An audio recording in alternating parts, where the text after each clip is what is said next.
Good afternoon, boxing brethren. We got some trap going on here. We've got some lighting issues. We'll try not to worry too much about it. Yeah, Belfast boxing and blues. Your one-stop shop for all things boxing and music. It's a bit more boxing than music, truth be told, but there will be more musical comment to come. Some of them might be interweaved, some of them will be separate videos. And hopefully will bear some relevance to the boxing stuff. So, obviously we sort of had a couple of sort of big things that come out. One being the face-off with AJ and Francis Ngannou, which was okay. It was what it was. It was always going to be that way. If you've got two sort of respectful guys like that, we know the way that AJ likes to present himself and come across, especially sort of in light of some of the more recent kind of mishaps and stuff, flare-ups, let's say. He tries to keep it cool and calm, and that's understandable, and because nobody wants to look stupid, especially if you're a heavyweight boxer. You don't want to slip up and say anything too silly, or there's always danger as well with somebody like AJ who is he's an inspirational sort of guy, and that's a big part of his story and his makeup. He likes to get into that type of thing. There is always the danger that if you start into that, it can look a bit daft sometimes, because all of us know they'll have to speak into a camera or do an interview or something like that. Sometimes and depending on what light you're seeing it, what your perspective is at the time, whatever that person's lens is, what time of day it is, so many different things come into the equation as to how it might be received and perceived, yeah? So you can understand that. Ngannou, Ngannou's Ngannou, another very respectful guy, a nice guy. Obviously he's a strong man, he's a warrior, all the rest of it. I suppose it's his character, it's his nature, and why would he really want to budge from that? Put simply, neither of them is Tyson Fury, yeah. But even if you look at somebody who commands your respect by sort of his abilities and his record, which is by virtue of, see that, you know what I mean? That was me trying to sound intelligent and smart, and then the word just avoided me, didn't it? This is what happens. So you're gonna look daft, you know what I mean? Either way, you're gonna look daft at some point, but that's okay, isn't it? So anyway, yeah, Usyk, as he his fighting and his record, his skills, his training regimen does the speaking for him. But he's not afraid to be a bit silly. He can play the clown quite well. And sometimes maybe that's the better road to go down, is to play the clown, even occasionally. And that doesn't mean that you can't sit down and be a serious guy. And obviously you've got the history and the current situation with what's going on in his country and stuff like that. That means a lot to him. You can see the depth in his personality. But he isn't afraid to clown and to be silly. Maybe it's easier for him to do that because he feels secure in himself, knowing that he can do the stuff, So that was alright. Eddie Hearn had sort of come out then with the Josh Taylor and the Jack Catterall press conference, which I think was a roaring success for him, and I think that he got what he wanted out of it. And I've just watched an interview then late last night. See these airplanes, man? See this? What is it, man? What is it? I live in East Belfast, so there's an airport not too far from here, and I've got this thing in my eye. See what I mean, So, um, Hearn then was interviewed. The interview that I watched was done by Boxing King Media, which is a channel that I like a lot. And Hearn came on and he was asked, the typical questions pertaining to, the fight, the build up, whatever else. And then it got into a different kind of territory. And he was asked about, the sort of regimen that he's under. I think the interviewer sort of mentioned, oh, you're going to like Florida tomorrow. Then you've got such and such. You have to come back here and do this, and he kind of just asked him straight up. Was like, is that? Do you not think you're doing a bit too much or something like that? And Hearn then kind of went down this path and started speaking about different things. He started speaking sort of about the lineage of boxing promoters, and obviously, the business that he runs, which is his father's business, that was started by him. And the way that he spoke about it, I think it brought a bit more sort of grounding and understanding to the whole situation. That it's very easy to say with Eddie Hearn, oh, rich kid, he inherited his dad's business, silver spoon and all of this, but Eddie Hearn's out there grinding and working, and he's a very intelligent, talented guy. Obviously, Eddie Hearn. He can do a lot of different things, and he, besides all the stuff that we see, being interesting and on camera, I've heard that he doesn't. He does every single interview when he's at one of those press conferences, or after a fight. He will be the last guy to leave, pretty much. So he spoke about these things, and he made reference again to which he has done before in the past a number of times, that he's getting out of boxing at some point, not now, but he's going to be getting out of boxing and going to do something else, because he doesn't want to be the next Barry Hearn. He doesn't want to end up like Fish Eyes. He doesn't want to end up like Bob Arum, who is incredibly, still has a pulse. And to credit to Bob Arum, he's still quite sharp. I think him and Ghana, if they were to have a race to see who could speak the slowest, I think Arum's the goat in that situation, but Ngannou's, hot on his tail. So like, that's all right. And Frank Warren's great. And do you know what I think you're starting to see more now, especially with this new relationship with Frank Warren, between Eddie Hearn and Frank Warren. They're working together with the Saudi fights. You're starting to see almost like Freddie's learned something from Frank. He's starting to take in that old school mentality and old school feel. He's picked up a couple of little nuggets of wisdom, I think. Frank's imparted a few things. And I'm sure that Frank has a fatherly thing for Eddie as well, despite them being rivals, and he's friendly with Barry Hearn, Eddie's father. I would imagine that there's quite a bit of good feeling there. I'm sure there's still the competition. I'm sure they still slag each other, all of that stuff as part of the game they're in, you know what I mean? But I think now Eddie is trying to sort of appeal to I won't say the blood and guts, or like the working class thing, or you know what I'm trying to get at. There's something that he's trying to tap into there, and he made reference to he was talking about guys that were very good at what they've done. The top guys in their era, and whatever discipline they were at, right? So I think he mentioned Ronnie O'Sullivan being probably the greatest snooker player to have ever lived. He says, yeah, he's not quite the full shilling, Now you look at that and say, oh, but that's a bit insulting. That's not at all. And I think he was even referring to himself as well.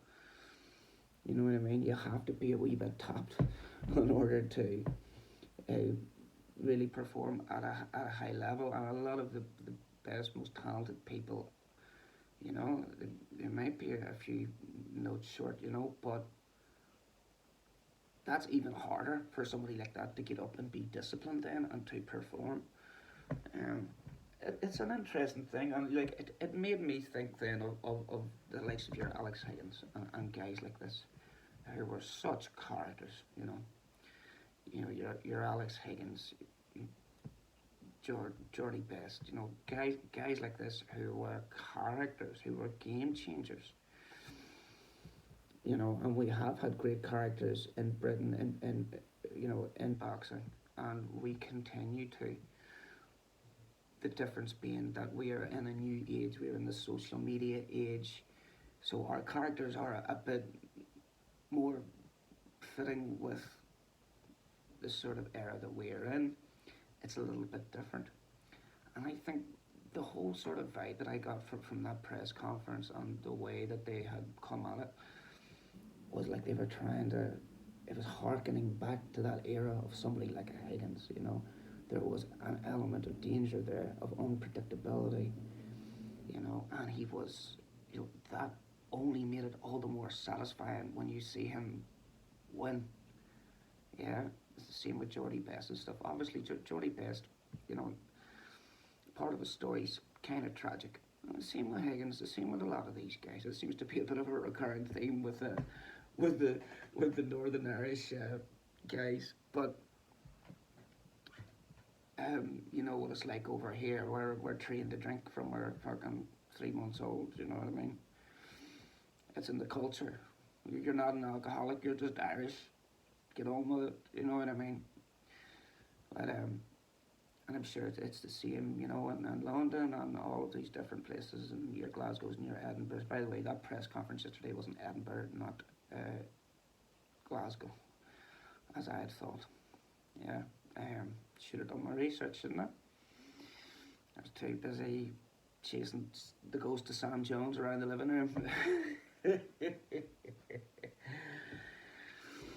So, like, I think there's something in that, and there's something to it, and that could see if they can bring in that element, that could give rise to more progression in the boxing, because boxing has lost some credibility. Now you get into a taxi and you talk to a taxi driver, right? And you go, oh, you like the boxing such and such. They go, oh, it's not the same nowadays. It's not the same when you had your Tysons and your Bone Crushers, Smiths, and all of this stuff. It's quite funny. They always name the guy you expect, and then they start throwing in all these not casual, these lesser known fighters. Yeah, but it's kind of true, and I spoke about it a bit yesterday. It's kind of the same in the football as well. Your Roy Keanes and your stuff aren't there, and of course, we must comply with the dictums of the era that we are alive in. Obviously, there's a lot of political correctness. Um, Men is talking about their emotions more, uh, which is a great thing. But men can talk about their emotions and do that, and then still, they can talk common sense. That should not be suddenly a sin to want to come out and discuss these things. Carl Froch had Joey Barton on his show yesterday. Now, it was a very difficult issue for Joey Barton to come out and talk on that, and I'm not saying I agree with it or disagree with it, but you could see how difficult a position he was in, even to be able to say his point of view. He was, I don't want to say this word, I don't want to say that word. I think whilst we want to fully embrace all of the changes, and look, the new generational traits and changes that are coming through, those are our kids. Yeah, that's our kids that are growing up in that. So we want to understand that as best we can, and we want to be liberal minded, and we want to be compassionate, and at least get some of a hook on what's going on with that stuff. And yeah, have the patience and the empathy and all of that. But at the same time, let's put that stuff in a context with what reality is, what went before, and what is to be gained from that.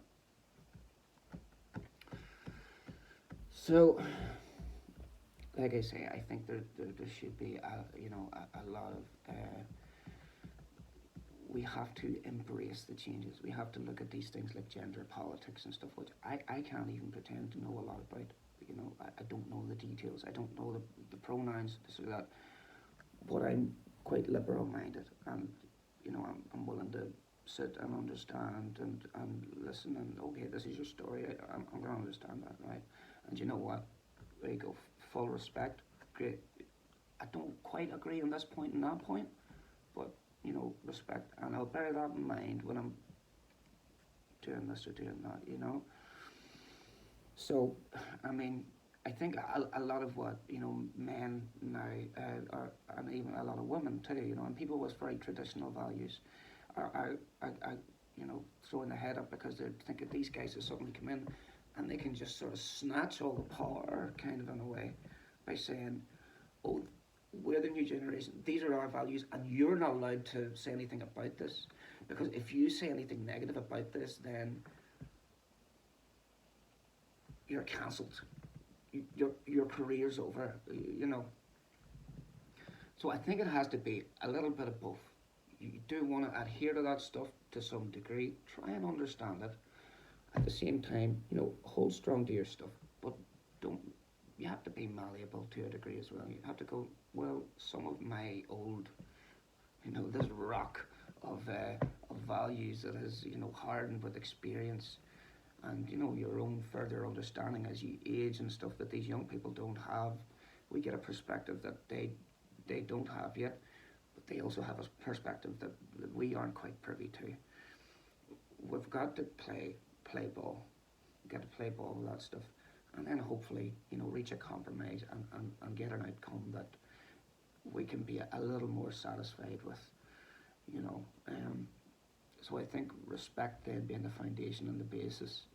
I think then you can start to move forward with those things into some kind of negotiation as to to try and bring some of these people around to your way of thinking. And like I say, it works both ways. It's a two-way street. So whether or not we see another Alex Higgins or another George Best in our time, God knows. Or even another Roy Keane, another Alan Shearer, yeah, another Robbie Fowler. I know. It's hard to see because things are different and the characters are different. But you have to think too, what does the media want us to see? Is there a cap put on these guys? And we're not talking about international duty here. Is there a cap put on what these guys can do and say? Is the guy that's going to be magnified and given more airtime and promotion going to be the fellow that is wild, unpredictable, and such, or will it be, we want to promote this? This is our role model here. Well, somebody like Roy Keane or Eric Cantona, whilst they mightn't have been perfect human beings, by virtue of their abilities, their performance, and the results that they got, they too were seen. And they were seen because that was where the entertainment was. And it wasn't just, oh, he's a character, he talks a bit of shit, he sticks his collar up. No, these guys are on the field doing spectacular things. So it's one thing being an influencer or having a bit of personality about you. If you don't have the other side, and if you've got spectacular skills, and somebody like, let's say, a Glenn Hoddle, yeah, who was, well, unbeknownst to me till I watched the documentary on him one night, he was a superb footballer. He was scoring these wild goals and stuff. Personality-wise, I don't really know, but judging by what I've seen of him in later years, obviously when did he manage Tottenham or he managed England or something, and obviously he lost a job. He said a couple of unfortunate comments. Like we say, we can all get carried away, but he was magical as far as his abilities on the pitch. If you compare that then to a Gascoigne was magical, but he also had the personality. Now the tragic is in that, but what did that feel like at that time, at that World Cup? That was magic for the people. Yeah. Magic. Entertainment. Characters. truly amazing football, and maybe that truly amazing, beautiful football doesn't come without that crazed, flawed diamond, you know. So I hope we get to see more of that type of thing, and the people that are in charge of making decisions and stuff like this, they have to sort of, well, they're always trying to get on with the business guys. Does this make business sense? No, this guy's a risk. We're not going to put money on a risk there.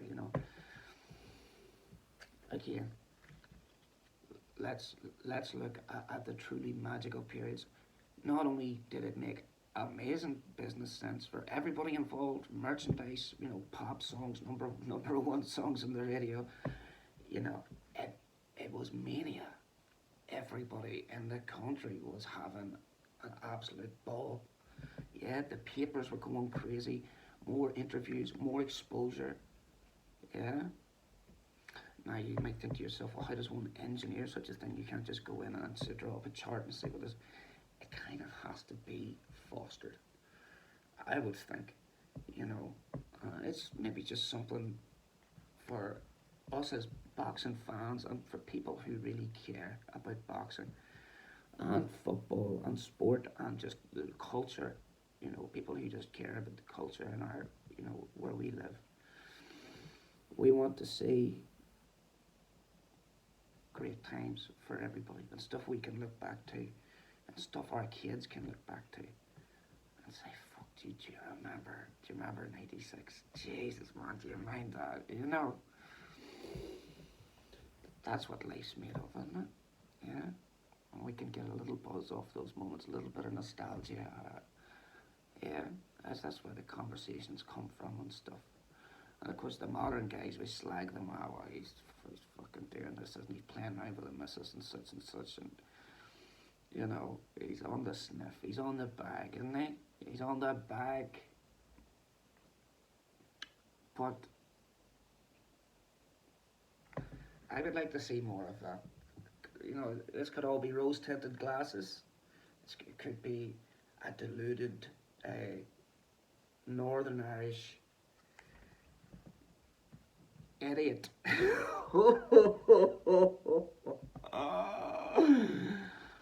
You know what? It probably is. I don't like talking. Any sort of negative talk in my own direction. I'm not an idiot. Well, I might be a wee bit of an idiot, but do you know what? Sometimes idiots are the guys that you need involved there as well. You can't have all these straight up and down men, well, here's such and such, he's very reliable, oh, he hasn't missed a day, get him in. Oh, brilliant, yeah, he runs the 100 metres in fucking 3.5 seconds, get him in. No, you need to get wee Tommy there across the street who fucking, you know what I mean, he eats sweeties for his breakfast, but he can do around the world. We need more of this stuff, man. We need drama, we need romance, we need tears, we need laughter, we need joy, we need violence to a degree. What is acceptable? We need flair, we need panache. Yeah, we need all this stuff, guys. But big up Daddy Hearn. He's coming out and he's doing his best. The next thing I'm gonna do, I'm gonna do this very soon. Is a wee bit on Ridley Monaghan, who's a fighter from Belfast. I believe he's from Belfast. Who I don't know that well. I know there's a statue of him somewhere in Belfast, and he's very well thought of. And I've yet to get round to researching the whole crack, but apparently he was a boxer that did a bit of singing as well. Apparently he was a great singer. So this could be the perfect just a little pivot there, Ridley. He was a world champion, I think, with flyweight fighter. He was a world champion, I think. And this was back in the day. Now, I did do a little bit of looking and hooking about. It was the National Boxing Association. It was like that world champion. That was, or whatever, NBA. It was, but this was like way back in the early 1900s before the WBC or any of that had even come about. So we're going back quite a while, but there's footage out there on, like I say, Belfast guy, very well thought of, and could give you a tune or two as well. But what do you want? Belfast Boxing and Blues people here have a lovely Tuesday, sun shining. How could you beat it? See you all later.